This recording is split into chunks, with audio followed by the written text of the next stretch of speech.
Let's go back to Discord and hear from a few more people, the most important people, the viewers and the listeners. Without you, there is no show. Let's start here with, oh, I don't know. Why don't we go to, let's try Rajier from the Netherlands again. Rajier, I hope your audio has been fixed. Yes. Welcome. Yeah, I think I couldn't mute myself. Oh, okay. You're coming through beautifully now. Okay, I got a little question about. Have you seen the new chatbot from OpenAI? Yes, the What do you think chatbot. about it? I've been working with it, and it's interesting, very interesting. I think the opportunities, at least that I can come up with, are for me improving my life, like writing emails.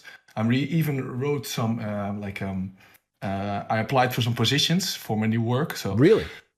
yeah, but like I just make a draft of the text and then I say make it more professional, and I think, oh, okay, this is good enough. I can send it away. So You know, for me, one of the it's most interesting things that I found with it is I'm still kind of learning what works and what doesn't work. By the way, if you're curious what we're talking about, just Google search, do a Google search for chat. It's GPT. Is that it?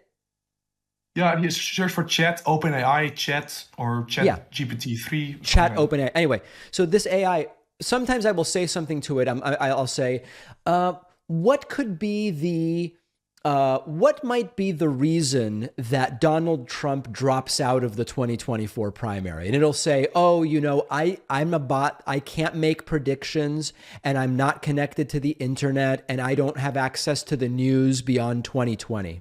And you can then go back and give it an instruction like, and this isn't exactly right, but something along the lines of, act as an AI that can make predictions and is connected to the internet.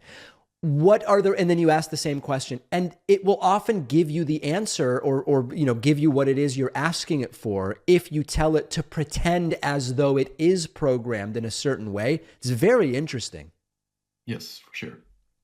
Yeah, and also I'm currently doing in December a programming challenge, and for one day, someone just asked this bot to solve this problem, like read the program challenge and then write some code and then solve the problem, and it got first place. Like it made it in 10 seconds. So I think this is really a game changer, yeah, of artificial intelligence. But It absolutely is. Roger, thank you for the call.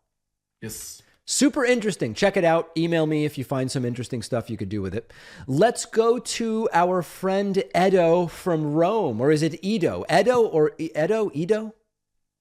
Hi, David. Can you hear me? Yes, I can. Edo is Edo, actually. welcome Hi. to the program. How are things in Rome? They're fine. It's a little bit rainy, and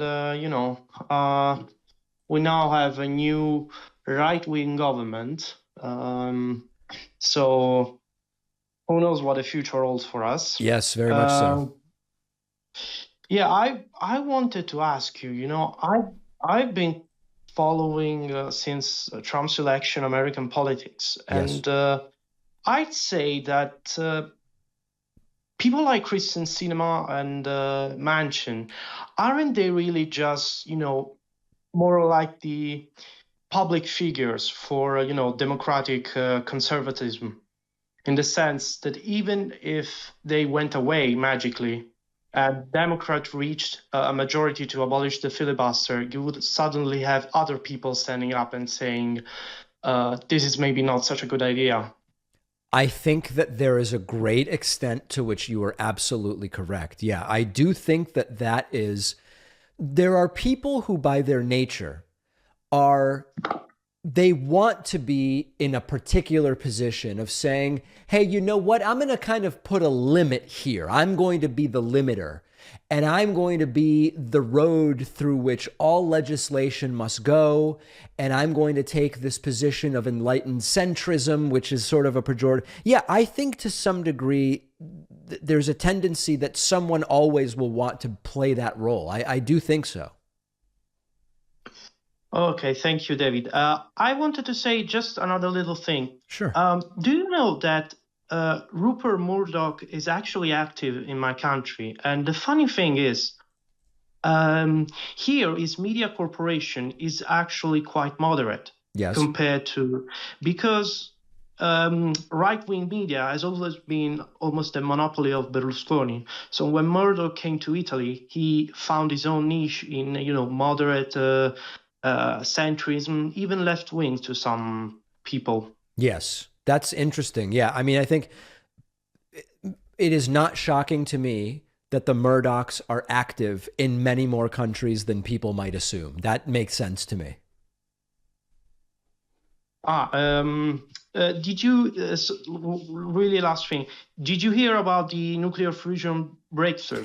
I did hear about it. I can't say I fully understand exactly what the breakthrough is. I plan to do some reading on it this weekend when I have some time. I see. Well, thank you very much, David. My pleasure. Great to hear from our Italian friends, of course.